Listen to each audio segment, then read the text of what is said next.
I'll begin the next section now. Okay. So, when we're looking at the alignment of, let's say, Sirius, Leo, Mercury, Saturn, we have another alignment, Sirius, Sun, Jupiter, Venus. It's as if the Sun can substitute for Leo. So we could almost substitute in the first alignment the Sun as carrying Leonian energies, Sirius, Sun, Mercury, Saturn, with Sirius representing the spirit at this fifth initiation, which is the crowning in a way of the Sirian system of initiation. Crowning as far as our Earth is concerned, but just the beginning as far as the Sirian method of initiation is concerned. And the Sun representing the soul aspect, Mercury the mind, and Saturn the brain. We have to have this kind of spirit, soul, mind, brain alignment to achieve the fifth degree. Spirit, soul, mind, brain alignment are needed for the fifth degree. And now we're being given this triangle, the Sun, Jupiter, Venus, sounding so benefic, you know, but really pulling the lunar life away so that it can start afresh, no longer trammeled by its attachment to the chaotic conditions of matter.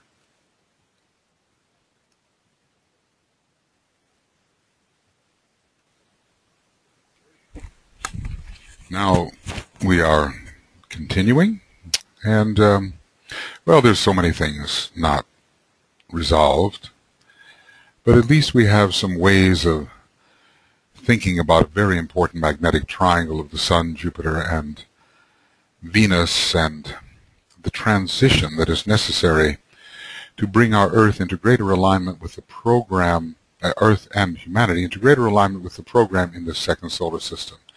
And when you look at Sun, Jupiter, and Venus, you see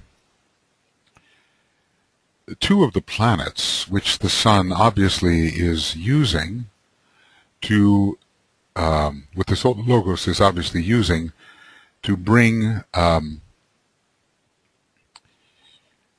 his development more in line with the second aspect. There is the primordial ray, and it's called the divine ray in cosmic fire.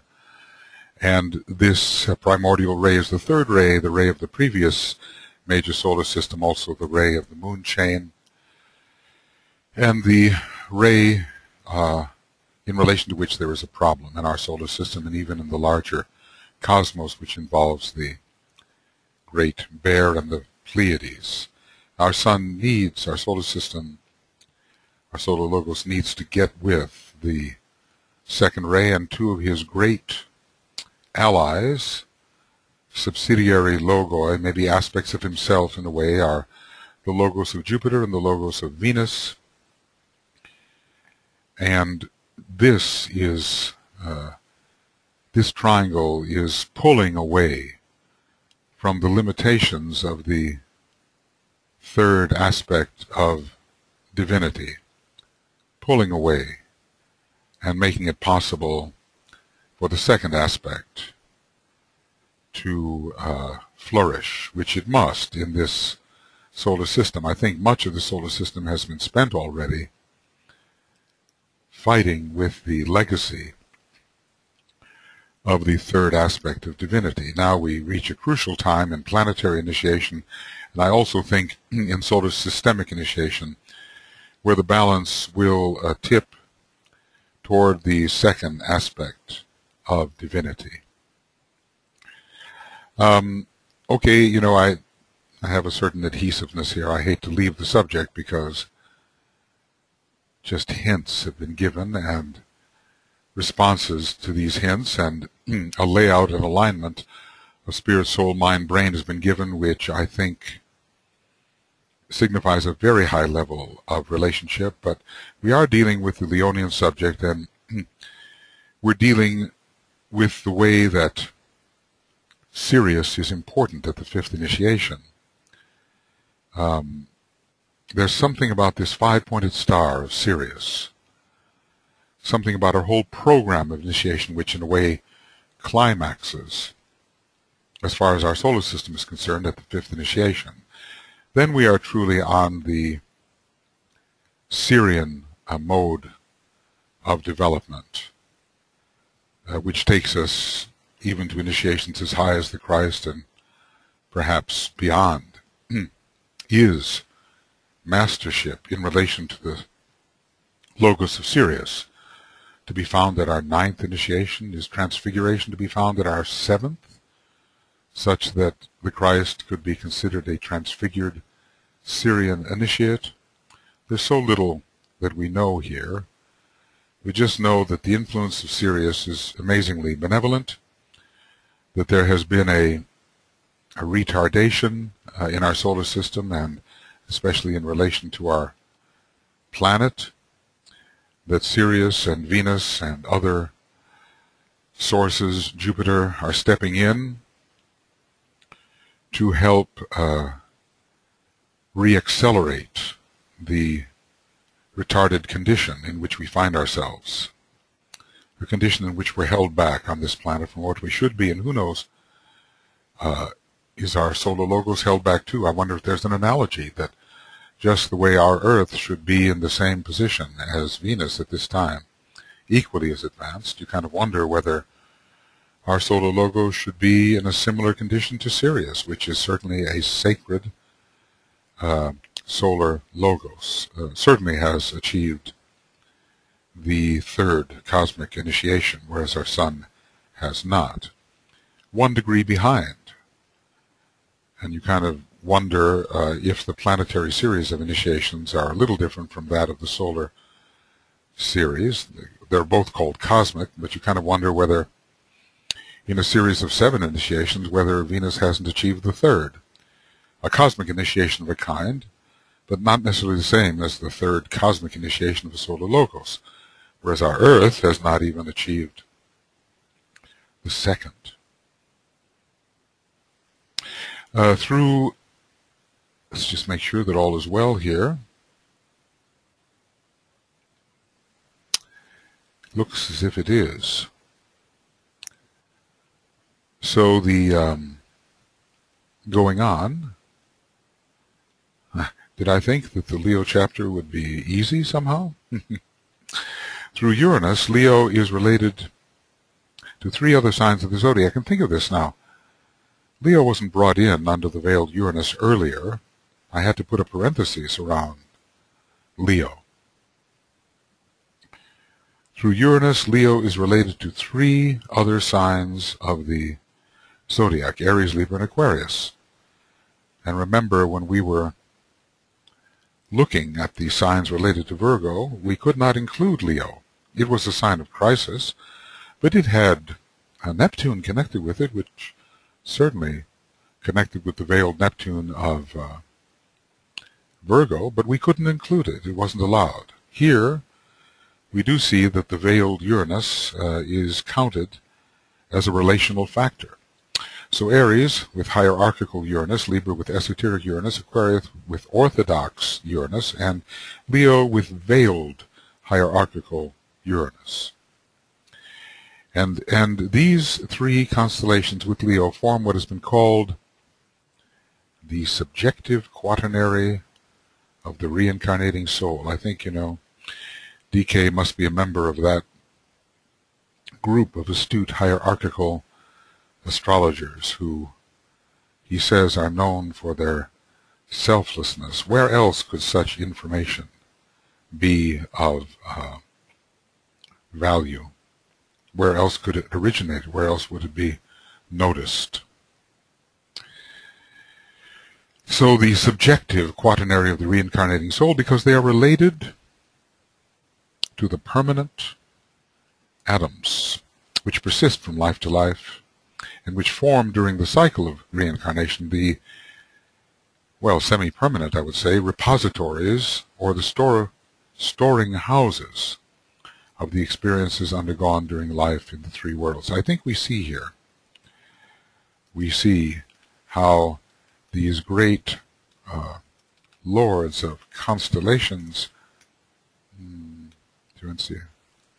C-O-N-S-T-S, constellations, are related to matters high and low, even to the microcosmic reincarnating human being with those tiny generators of vehicles called permanent atoms. So we will see the manner in which this relationship occurs, and we will underline this. If I haven't done it yet, I have. The subjective quaternary of the reincarnating soul. Okay.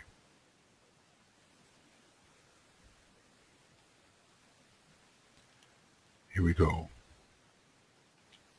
The subjective quaternary of the reincarnating soul. A great lord of a constellation related to these tiny factors. I suppose we could say qualitatively related. Let's see, QY, or how about that? QLY, QLT, tatively related to these four factors. Aries is connected with soul intention. I come forth, and from the plane of mind I rule, the plane of higher mind I think, carrying away the power of the first ray of the monad, and directing the soul into incarnation. Let form again be sought, as it ever is, in the reincarnating cycle. So Aries is connected with soul intention, the vibratory activity of which, under the impulse of the monad, yes, initiates the successive involutionary periods which produce physical appearance upon the physical plane. So it is, as there is descent from the mental plane at the outset of each incarnational period, that descent is a type of involution. So Aries is connected with soul intention, the beginning of cycles, and every new incarnation is the beginning of a new cycle. It appears that Aries is soul intention, the purpose. Why did I take my incarnation? Aries holds the key to that. Why this time? What was the purpose, the pattern, the design which was to be achieved in this slight incarnation? Then we move on and see Libra is related to the mental unit. So we have soul and mental unit, a point of balance perhaps on the fourth plane. So in this way, Libra is related to the number 4. For the mental unit is on the fourth subplane of the mental plane. And it is a mental sign. It's related to supermind. And the mental unit has 4 parts. This is here's quite a correlation of Libra with 4. And the mental unit has 4 parts. And produces and is the fourth aspect. If we count physical body, etheric body, astral body, and mental body. So many connections of Libra with the number 4, even though, as usually described, there is no fourth ray coming through Libra.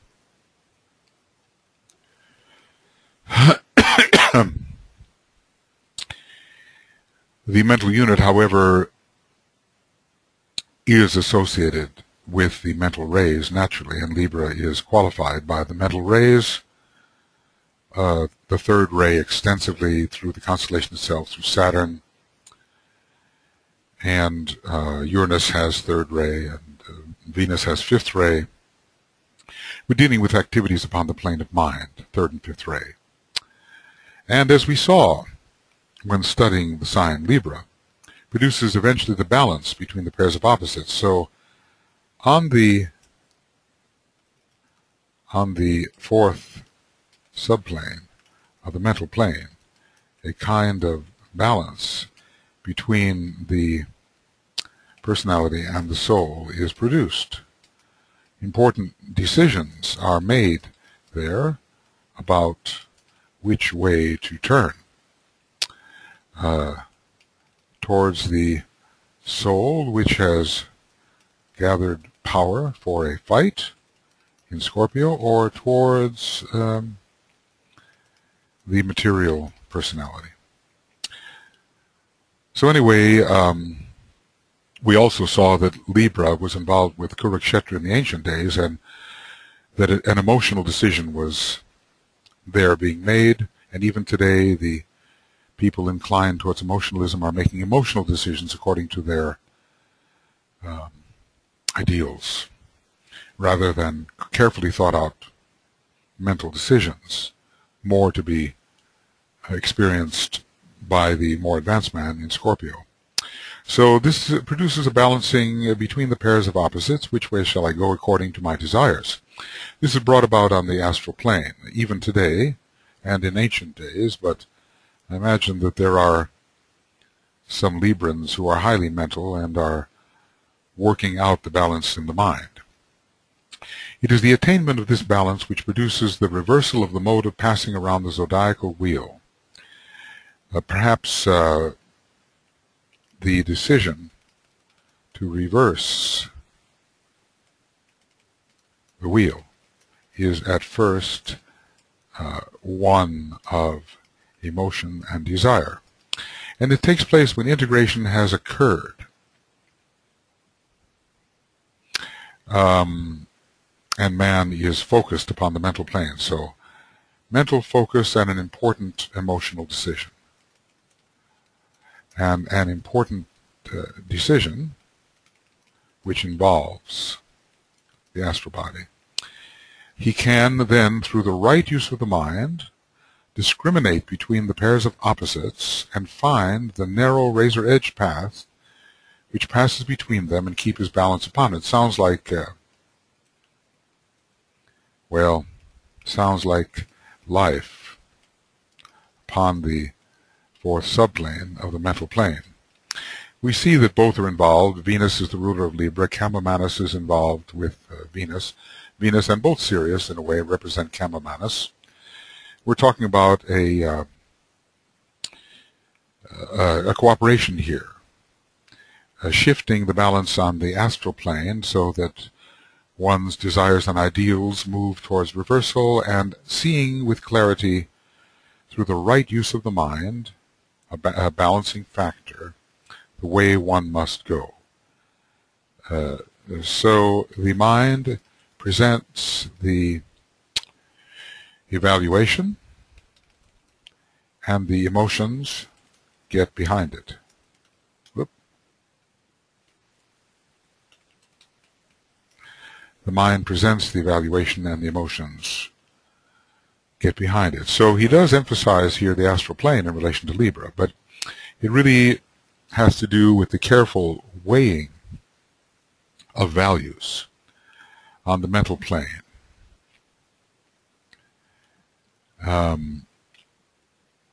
There is a balance on the astral plane between what is desired. Do I desire the soul? Do I desire the personality? A balance is produced, and then on the mental plane, the balance is tipped as the evaluation shows the increasing value of choosing the soul direction. But it seems that the emotions have to be involved just as they are for many people today and as they were in ancient times. So anyway, Libra a mental sign, and a careful balancing in the orientation of balancing on the plane of mind, affecting the orientation of desire towards one or other of the pairs of opposites. Just as the white magical process will not work unless the emotional body is strongly involved, so it seems that the orientation towards the soul and the reversal of the wheel, the power to drive towards a new objective, will not work unless the desires tip towards that which the careful mind indicates as of greater value. The two have to be together. If the emotions start to tend towards the soul, but the mind does not reinforce that direction, then the emotional orientation may not last. If the emotions start tipping towards the lower of the pairs of opposites, but the mind indicates the worthlessness of doing so, then perhaps that lower orientation will be simply temporary. When both cooperate, the mental evaluation showing the value of the soulward path and the desires tending that way, then we have a combination in which a real reversal can occur, and one can begin to fight one's way forward against the clockwise wheel, which will continue to turn and to rend and to create friction against the new path which has been decided upon. What about Leo? Interesting here. Now, we're talking about the reversal of the wheel, and remember, somewhere it will be discussed that Leo and Libra together are involved in an incarnation where the reversal of the wheel is occurring. Either Sun in Leo and Libra rising, or Sun in Libra and Leo rising. And DK says, should we not investigate such incarnations to see whether a reversal of the wheel is occurring at that point? Not a final reversal, it's still a frictional reversal. It's a decision to turn oneself towards a contrary stream. One is not born along yet until the second initiation. When one takes the second initiation, one enters the stream, and then support comes from the stream of energy naturally flowing towards soul expression. One is not swimming against the current so vigorously with so much conflict. Leo is connected with the astral permanent atom for the reason that desire, or the power to go forth and occultly touch that which is desired, is the basis of all sense of awareness or responsiveness and the underlying cause of progress or evolutionary movement forward. For the reason that desire, or the power to go forth, sometimes Mars is called, Mars the planet of desire, he who goes forth. Desire, or the power to go forth, it's not centripetal, it's centrifugal. And occultly touch that which is desired is the basis of all sense of awareness or responsiveness. Unless we desire to engage, the responsiveness will be much curtailed. And the underlying cause of progress or evolutionary movement forward, motivation, a desirous incentive to engage. To engage with the not-self. It is the keynote of the man who has achieved the true self-centered attitude, which makes him an individual. He looks at his environment and says, what do I want in this environment? He goes forth to engage with or grasp that which he desires. in the environment, and other persons are aspects of this environment too. Later, as responsiveness grows and the world of small affairs is converted into the world of ever larger values and reality, the desires change into aspiration and finally into spiritual will, purpose, and intent. So, from desire to aspiration to spiritual will. 3 phases of Leo, but all starting with that great factor, which is desire. So how does the self, whoopsie, that's not right, don't want that. How does the self, let's see, how does the immersed soul in incarnation discover itself? By using Mars to go forth and to engage with the not self and respond thereto. Meanwhile, discovering ever deeper layers of selfhood. The astral permanent atom, one thinks in a way of the solar plexus, the seat of desire, and why it should be related to the sun. It is ruled by Mars, and the way the sun rules all the chakras is found blazing away in each one of them. So, there is this regathering of the pieces by Isis. Osiris has been split into many pieces. The consciousness is fragmented. It takes engagement with the not-self, with others, to learn what the self is. Leo has this powerful incentive to become more and more of the whole. And this is rooted at the desire nature which responds to the soul. Let's say, the desire nature reflects the soul, which is closely related to Leo and the solar angels, the 5th creative hierarchy, the higher mental plane. The astral body reflects the soul, even as the mental body reflects the will, or Atma, which is ruled by Libra. This is interesting. So here is Atma, ruled by Libra, and it's reflected in the mind. And here is the astral body.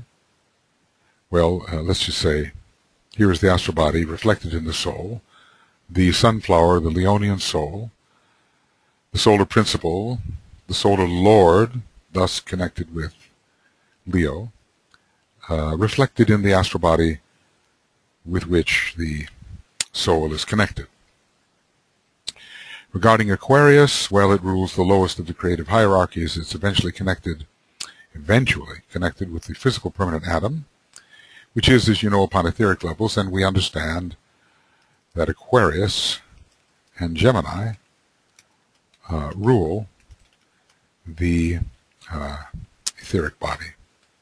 Those two signs particularly, thus both Mercury and Uranus have everything to do with the electrical links that constitute the etheric body.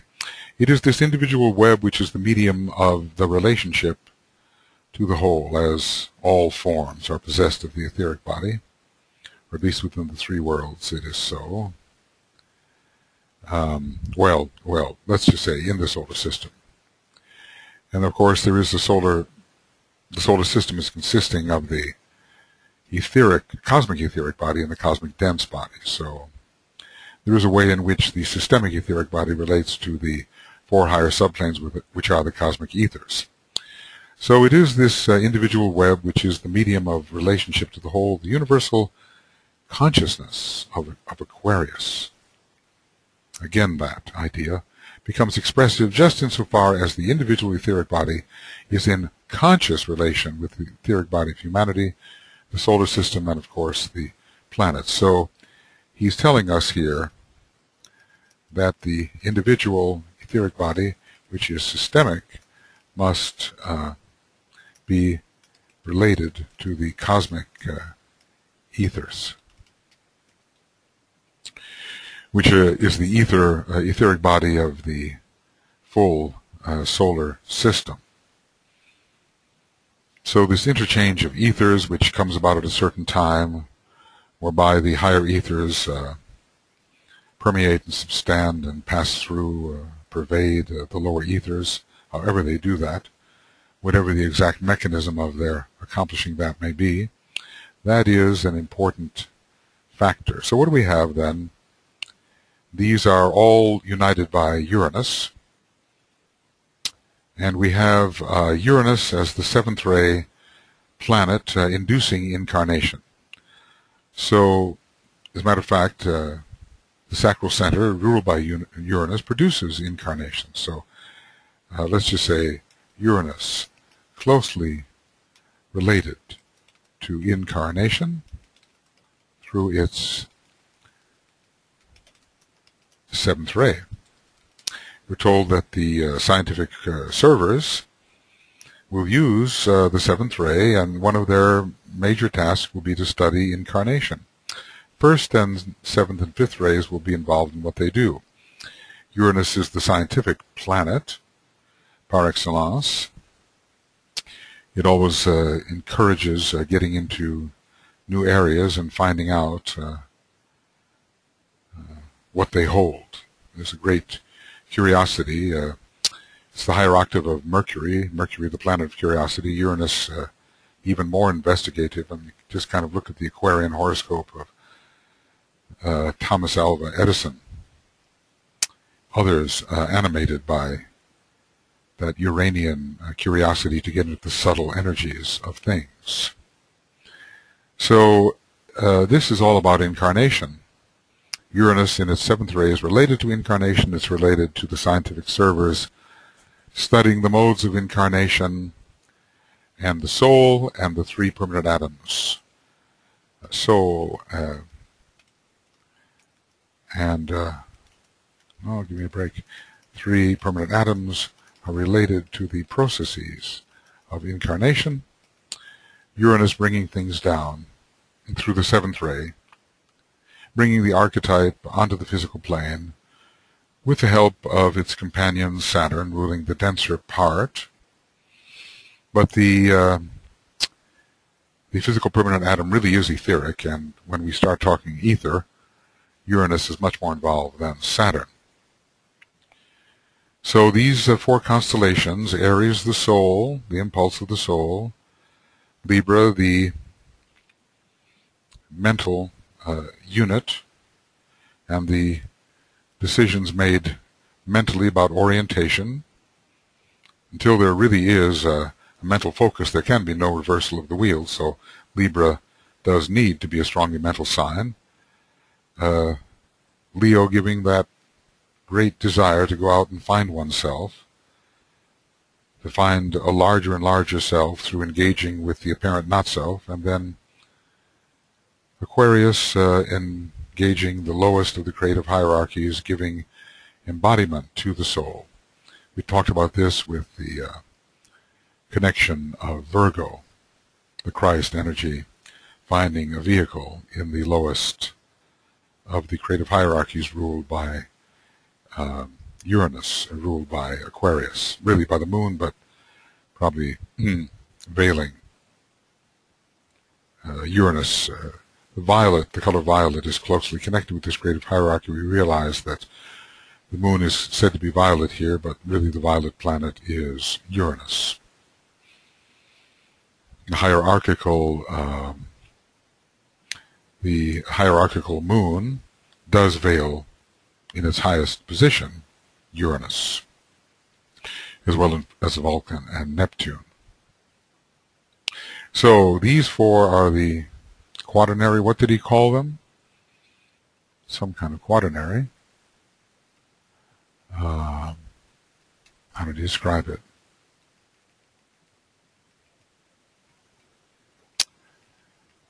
The subjective quaternary of the reincarnating soul.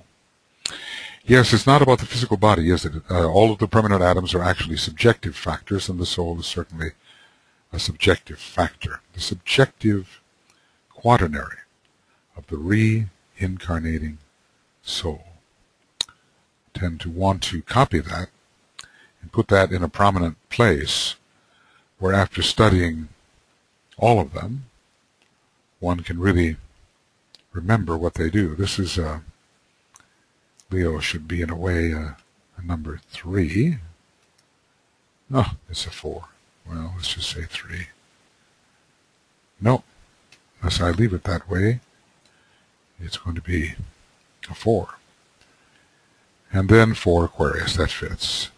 So let me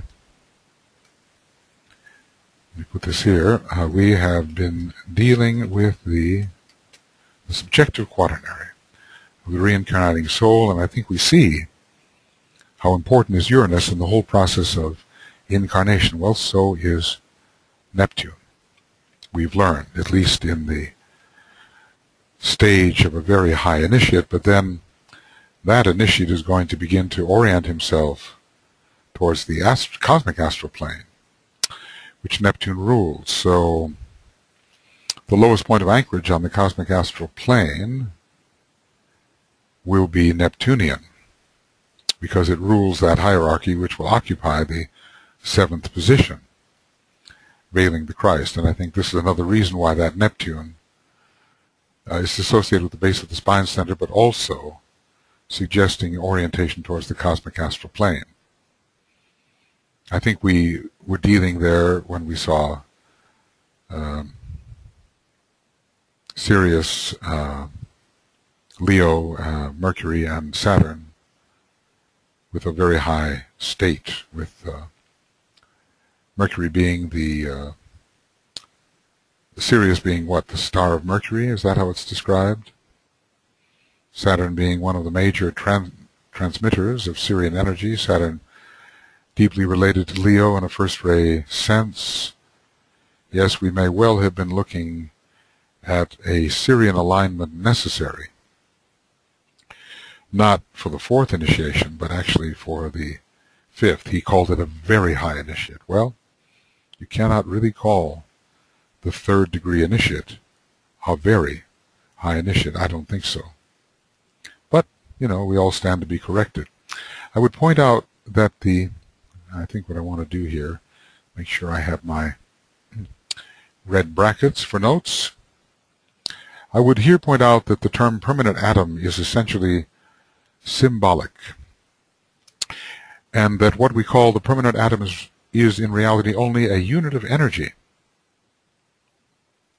within the sphere of influence of the soul ray, which can at any time pick it up, if I may use so uneuphonious a phrase. This is the soul ray can magnetically reappropriate it. Well, the permanent atoms are found within the egoic lotus, and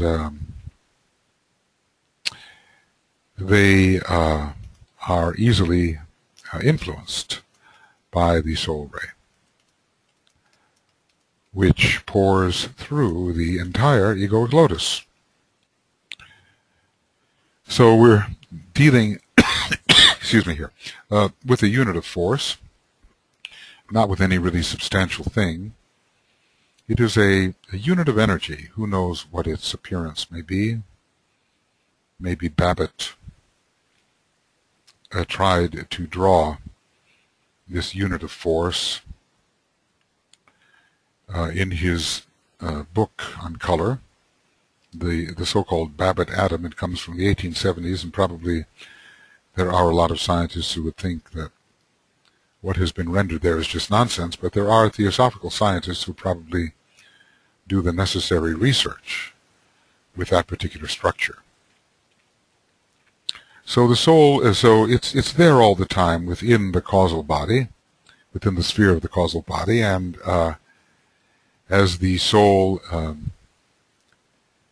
goes forth to reincarnate, it attaches itself through concentration, I suppose, with the permanent atoms and manipulates them. The solar angel does that in such a way that the design for the next incarnation will be according to certain specifications. And it is these permanent atoms which generate those vehicular specifications, the kind of vehicles one needs, the kind of rays one needs for that particular incarnation to fulfill the intention of the solar angel and of the man within the causal body, who I think participates to some degree, especially as he advances in seeing ahead what the incarnation will be. He certainly has the supervision and the incredible wisdom of the solar angel, which infuses his consciousness, and I would say he doesn't do it all alone. It's done with the aid of the solar angel, who is really a mathematical manipulator of the permanent atoms according to deep knowledge about the reincarnational process and how all of this is to be engineered. It's just staggering when one thinks about what goes into creating an incarnation. In these atoms, the past memory of the personal self is stored. These are in the nature of memory cells and are repositories of past experience, of gained quality, and of the particular note which the body of which it is the nucleus has achieved. This is what's found in these memory cells, in these permanent atoms. This is a kind of a metaphorical statement. It's a memory cell. What actually is it? What actually is it in the fifth ray sense, structurally? But the possibility of containing these memories is there. Nothing escapes. All is retained.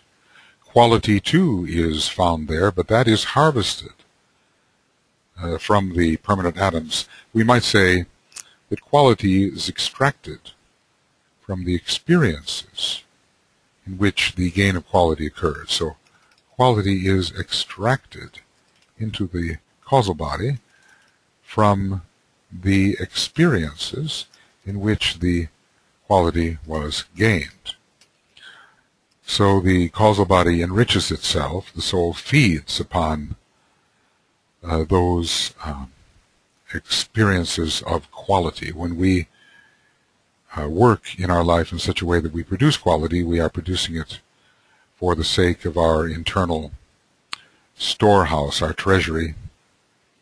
And again, I would say it is the solar angel under Venus which understands the method of extraction of quality from experience. So in these atoms, the past memory of the personal self are stored. I guess all of our past memories, although DK says so many of them are not worth retrieving, and so many incarnations are not even worth studying, he seems to suggest. They are in the nature of memory cells. This is how the method by which past memories are stored.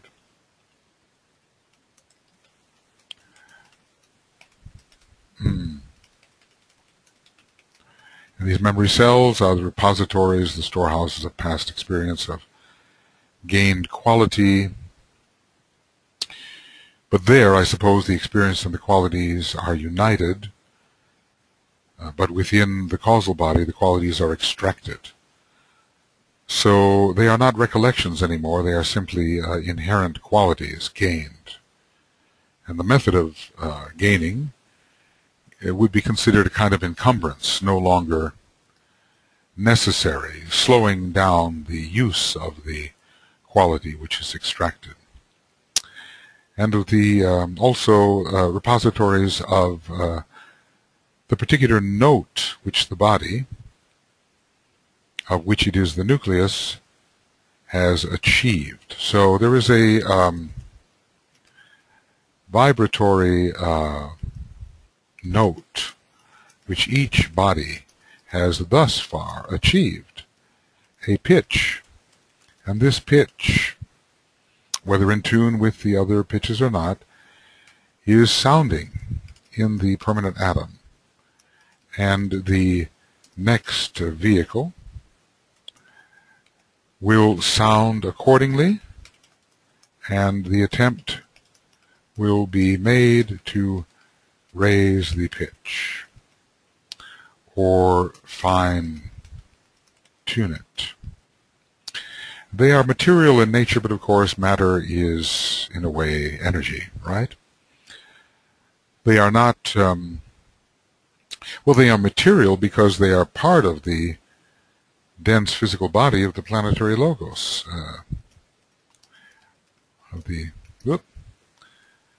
they are part of the dense physical body of the planetary logos. And they are connected only with the form aspect and are imbued with as much of the quality of consciousness as the soul has succeeded in developing in the three worlds. So the different vehicles assist different vehicles according to their degree of refinement, are instruments of consciousness in each incarnation. So they, the consciousness is really that of the soul,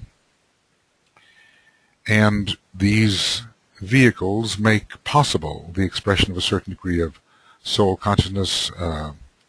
These vehicles make possible a certain degree of expression of soul consciousness according to the refinement of the vehicles, and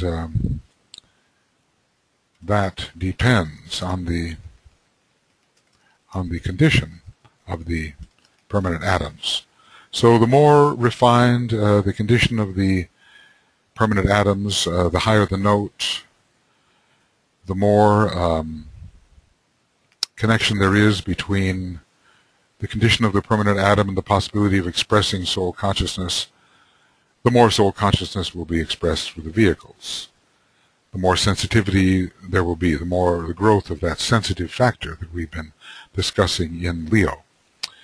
Well, he relieves us here, in a sense, by saying that the whole subject is most abstruse and will only be understood and the symbolism involved rightly interpreted when clairvoyance is a normal attribute of average man. Well, who will understand? Well, will the disciple understand when clairvoyance is the normal attribute of the disciple, or will we have to wait for the day when clairvoyance is such a normal faculty that even the average man possesses it, and then deeper understanding will come? Well, you know, there are psychics that can see the permanent atom, and how would they see the degree to which these atoms are imbued with soul consciousness? They are connected with the form aspect and are imbued with as much of the quality of consciousness as the soul has succeeded in developing in the three worlds. These permanent atoms will not build a vehicle under normal circumstances which produces a reduced quality of consciousness, reduced compared to what the soul has already succeeded in developing.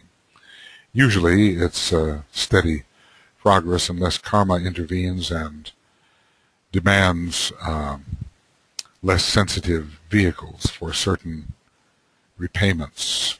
Sometimes you see people born with Down syndrome, and you wonder what the real condition of the permanent atoms may be, and whether this is not simply a karmic condition, or does it really represent a low stage of evolution. Apparently the heart development is very strong.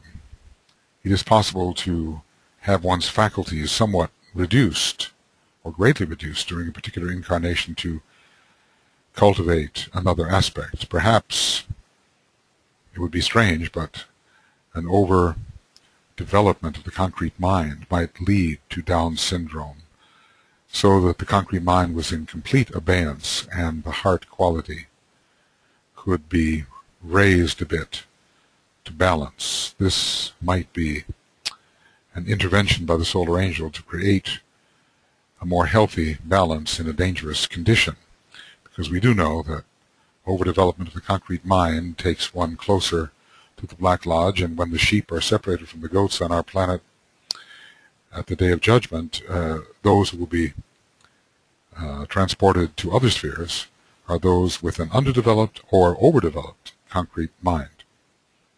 Thus, they will not really be on the path. Only those on the path will remain. So clairvoyance then will be the normal attribute of the average man. Then the focus of the substance in any form, its galvanizing center, can be seen. The focus of the substance in any form is galvanizing center, i.e., a permanent atom. Yes, can be seen. So I do not here advise much reflection on the subject, as it is an exceedingly difficult one, probably something undertaken by the scientific ashrams on the higher mental plane. Exceedingly difficult one, constituting in itself a very advanced science. Something, I suppose, that will make our present sciences look relatively easy, and embodying the mystery of the first solar system. The last one, I suppose, the first major. The past. Again, the memory cells give their contribution. What really went on in the previous major solar system? Perhaps DK knows, perhaps some know, perhaps a record. So the record can be read. And the events of the moon chain and of the solar system, previous solar system, can be seen. We are told there was a rebellion, and I think maybe Leadbeater, at least I think he's given some ideas about, from his psychic perception, what went on in the moon chain. I don't know if he went back to a previous solar system. And yet, in terms of time, that is the slightest retrogression. Time is so infinite in a way that it ceases to exist. So it is through the permanent atoms that the forces of materialism can work, and the Great White Lodge works through the 7 centers. The forces of materialism are dealing with that which has its origin in matter from the dense physical body of the planetary logos and solar logos. But the Great White Lodge is dealing with a phohatic movement from the monad, which causes the vortices, chakras, to appear. So the origin is all together higher, monadic, cosmic etheric, that is, compared with that which is part of the dense physical vehicle of the solar logos and planetary logos. Well, this all goes very deep. One can see.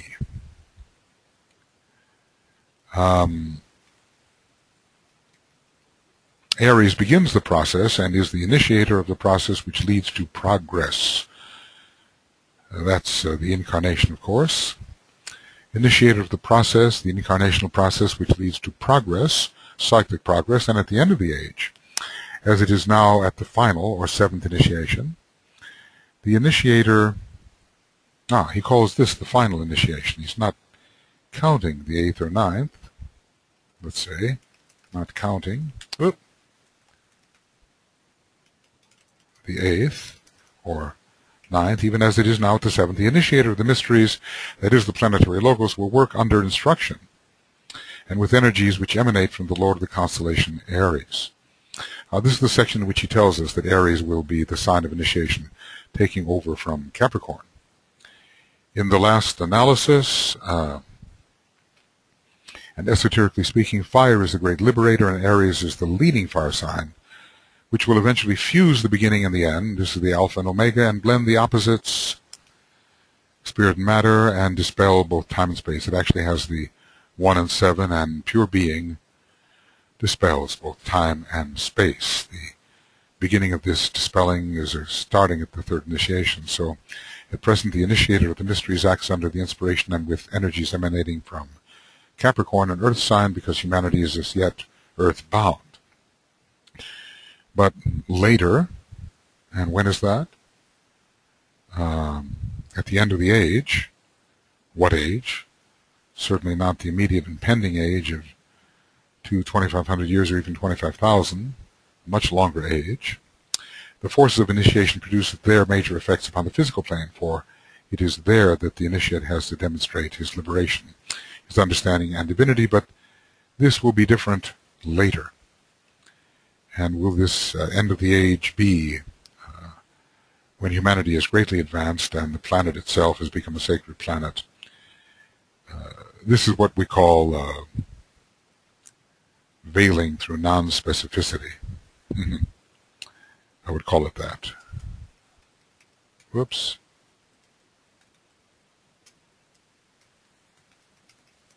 Through non-specificity.